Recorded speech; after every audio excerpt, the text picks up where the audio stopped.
अब पाखंड देखिए कि वही लोग मुनव्वर फारूकी के बिग बॉस जीतने को धर्मनिरपेक्षता की जीत बता रहे हैं। ये तस्वीरें आप याद रखिएगा, ये तस्वीरें हैं हिंदुस्तान की तस्वीरें। यानी इन लोगों के हिसाब से अपने धर्म को नीचा दिखाकर दूसरे धर्म का सम्मान करना असली धर्मनिरपेक्षता है। और मुनव्वर फारूकी के मामले में धर्मनिरपेक्षता का यह कड़वा सच ब्लैक और व्हाइट की तरह आज आप सबके सामने है। असल में हमारे देश में आजादी के बाद से ही हमारे देश के नेताओं ने पूरे देश की जनता को एक ऐसी घुट्टी पिलाई, ये बताने की कोशिश की, उनके दिमाग में ये बात डाल दी कि अपने धर्म का अपमान सहते रहो, अपने धर्म की इज्जत मत करो, लेकिन दूसरे के धर्म की इज्जत करो। और अपने धर्म का अपमान करना ही हमारे देश में धर्मनिरपेक्षता समझा जाने लगा। बल्कि जो दूसरे धर्म हैं वो ये कहते हैं कि अपने धर्म का अपमान कभी नहीं करना चाहिए, ना ही सहना चाहिए। दूसरे धर्म ये ऐसा कहते हैं।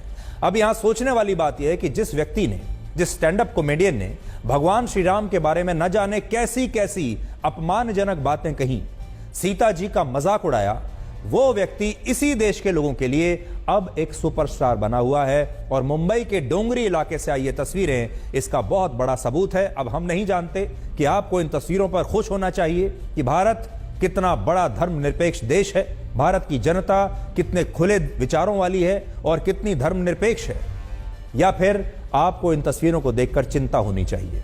मुंबई का डोंगरी वही इलाका है जहां एक जमाने में आतंकवादी याकूब मेमन और आतंकवादी दाऊद इब्राहिम रहा करते थे। ये वही इलाका है और अब इस इलाके से ही ये तस्वीरें आज आई हैं। हालांकि कुछ लोग आज इन तस्वीरों को देखकर ये सवाल भी पूछ रहे हैं कि अगर मुनव्वर फारूकी ने भगवान राम का अपमान ना किया होता तो क्या तब भी बिग बॉस जीतने पर उसे इतनी भीड़ का समर्थन मिलता?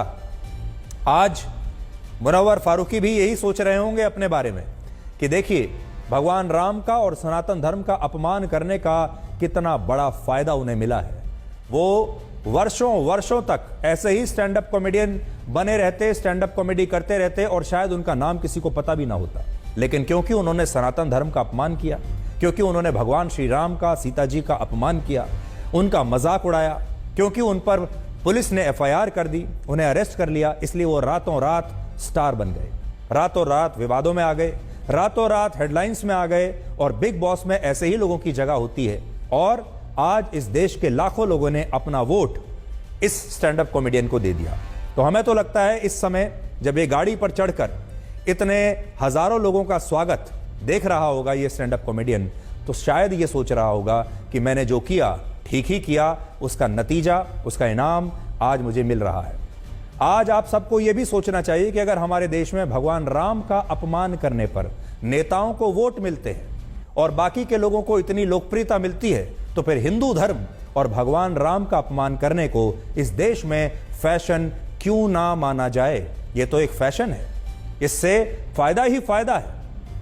अब आप खुद सोचिए, अगर भगवान राम का अपमान करने पर लोग इतने बड़े सेलिब्रिटी बन जाते हैं, इतने बड़े बड़े नेता बन जाते हैं, तो फिर कोई हिंदू धर्म का मजाक इस देश में क्यों नहीं उड़ाएगा?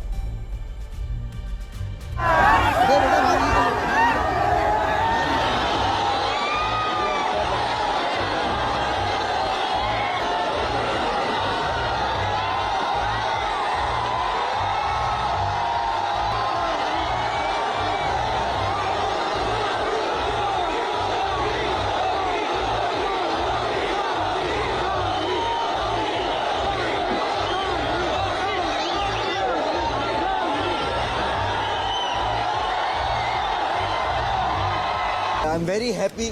लोगों को टनल तक छोड़ के आने में मेरी जितना योगदान मुझे नहीं लगता जितना था, जितना टनल से सबसे आखिर में बाहर निकालने के लिए मेरे फैंस का था। तो मैं बहुत ज़्यादा खुश हूँ और ये जो प्यार मुझे मिल रहा है और जो मैं बाहर आके फील कर पा रहा हूँ, आई एम वेरी थैंकफुल। इस तरह के फैंस नसीब वालों को मिलते हैं और मुनव्वर नसीब वाला है। मैं फिर से आपको स्पष्ट कर दूं, आज की ये जो बड़ी खबर हमने सबसे पहले दिखाई है आपको, ये रियलिटी शो बिग बॉस पर नहीं है। ये रियलिटी शो बिग बॉस को जीतने वाले पर नहीं है, ये भारत की जनता पर है। ये भारत की जनता के चरित्र पर खबर है। भारत में कैसे बदलाव आ रहे हैं ये उस पर है। और ये हमारी टिप्पणी इस बात पर है कि अभी 22 जनवरी को 500 वर्ष के इंतजार के बाद भगवान श्री राम के भव्य मंदिर में प्राण प्रतिष्ठा की गई है। और हमारे देश में हम तो यही मानते थे कि भगवान श्री राम की लहर चल रही है पूरे देश में। पूरे देश के जो करोड़ों लोग हैं राम भक्ति में डूबे हुए हैं। लेकिन जब वो राम भक्ति में डूबे हुए थे तो इस भक्ति में डूबते डूबते वो रियलिटी शोज भी देख रहे थे, वो टीवी भी देख रहे थे और रियलिटी शो में फारूकी साहब के लिए लगातार वोटिंग भी कर रहे थे।